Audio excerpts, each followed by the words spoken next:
Hello everyone!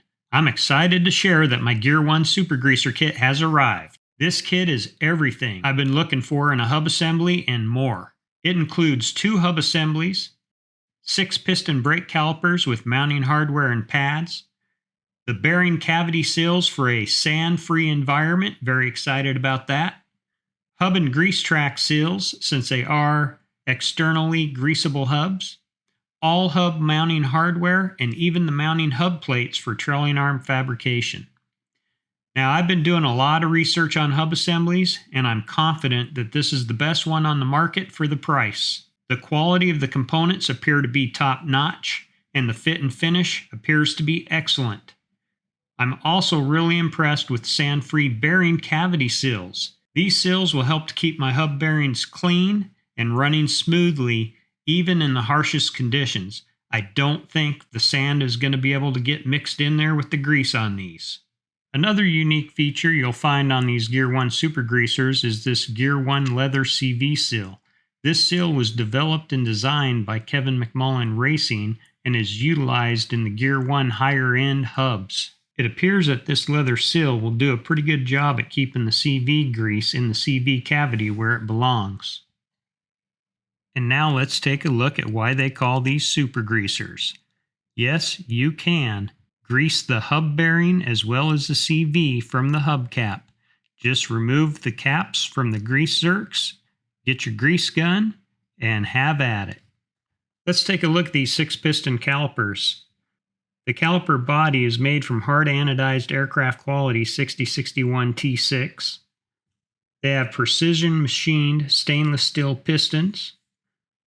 They come with 12-point hardware, and they utilize EBC brake pads. And best of all, they're made in the USA. We are about to embark on a journey of discovery. As I disassemble one of these Gearone hubs, I want to know what secrets they hold. How do these super greasers work? I want to know how easy they are to disassemble, service, and reassemble. So let's get started. First thing we're going to do is remove the hubcap.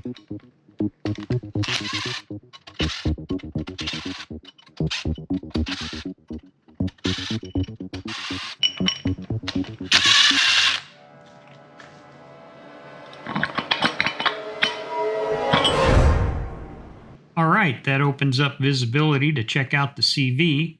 As we take a better look at this, we'll see the CV is sandwiched between the all-aluminum hub and the CV boot flange. In order to remove the CV, we'll have to remove the 6 CV bolts from the aluminum hub, which will allow us to remove the CV boot flange and extract the CV from the hub.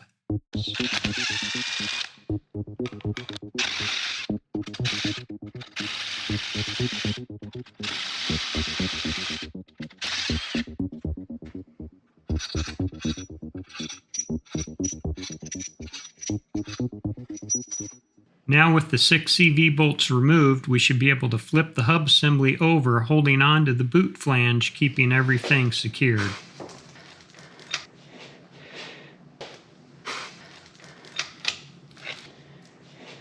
So now that we have the hub flipped over, we can see the CV boot flange. It's got the leather seal installed. So let me remove that and give you a closer look. So this is the Gearone leather seal, which is going to help keep all that CV grease contained in the CV cavity. Next, we'll attempt to remove the bearing carrier along with the upper bearing. And now we'll see if we can get the CV out. Alright, let's see if we can get the outer bearing off of the CV. Easy enough. And you can see the inner and outer bearings are both high-quality Timken bearings, and they are the same part number. As we take a closer look at the 934 CV, you're going to notice there are several grease tracks cut into it. Those grease tracks are going to allow grease to make its way to the outer bearing as you're servicing it from the hubcap. So you may be asking yourself, how do these super greasers work? As you take a look at the hubcap, you'll notice we have a zerk to feed grease to the bearing, and we have a zerk to feed grease to the CV. As we flip the cap over, you'll notice 2 grease channels going around the circumference of the cap.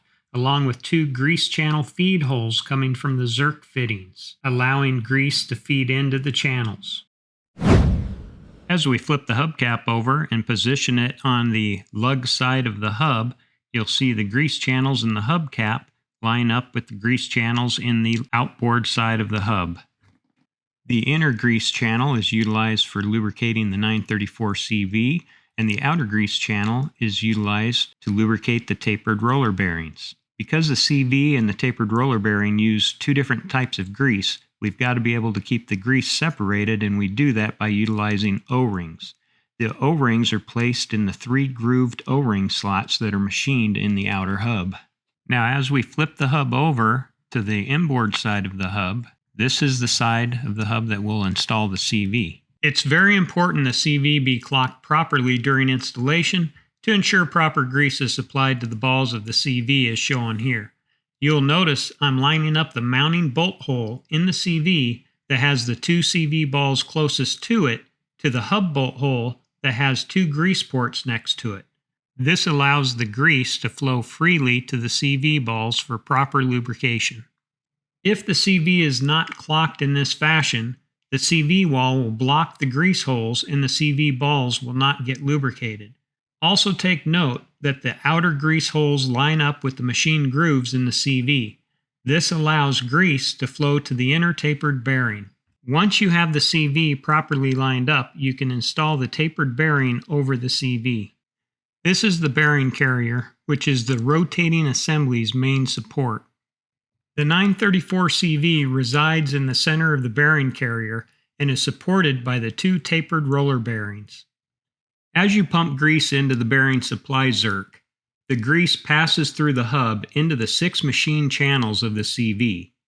It uses those channels to travel between the 2 tapered roller bearings and around the circumference of the CV.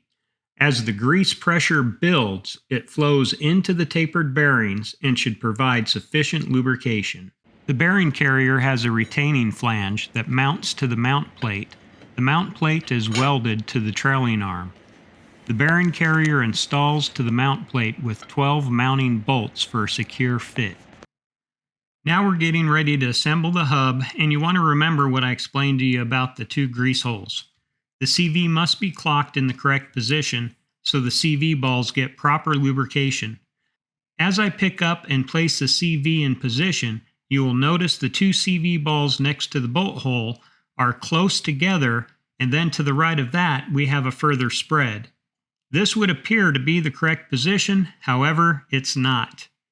The backside of the CV is opposite, and the balls are further apart, so we have to rotate the CV to clock it properly.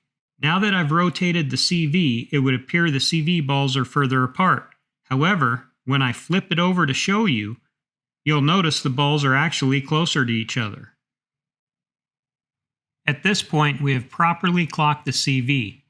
You will also notice that we have the outer grease holes that feed into the machine grooves of the CV as well, to ensure the proper grease is fed to the 2 tapered roller bearings. At this point, we have now properly clocked the CV, and we can seat it in place by tapping it lightly with a rubber mallet. Since I'm not officially assembling these with grease, I'm going to use a little Vaseline to aid in bearing installation. When you install the bearing, make sure you install it with the part number facing the lug side of the hub. In this case, the part number should be facing down. Slip it over the CV and press it firmly all the way down. Next, I'll install the bearing carrier. When installing the bearing carrier, carefully place it over the CV and onto the bearing.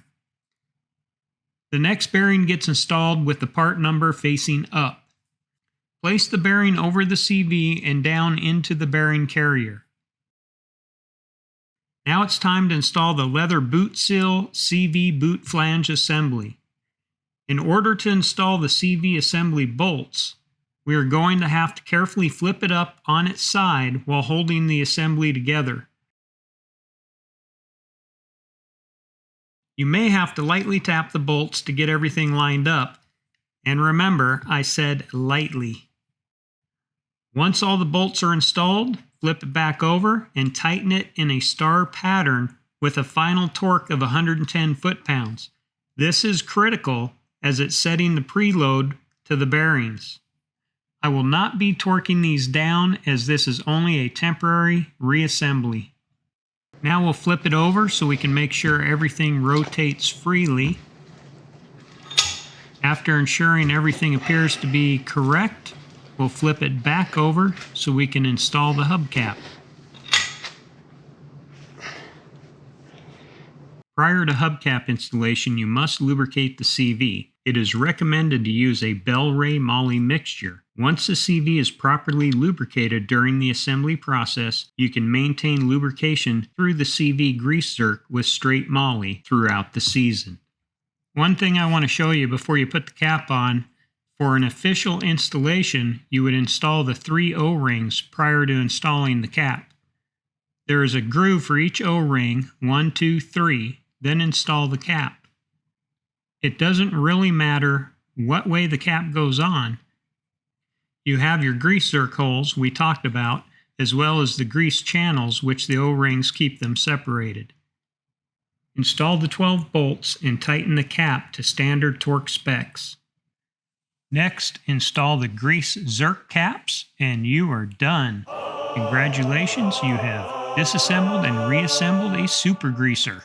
Well, I sure hope you found this review video informative, and if you did, do us a favor and smash that like button, comment below, and if you want to follow along on this journey and continue with the install, subscribe to the channel and hit the notification bell so you can be informed when we post a new video.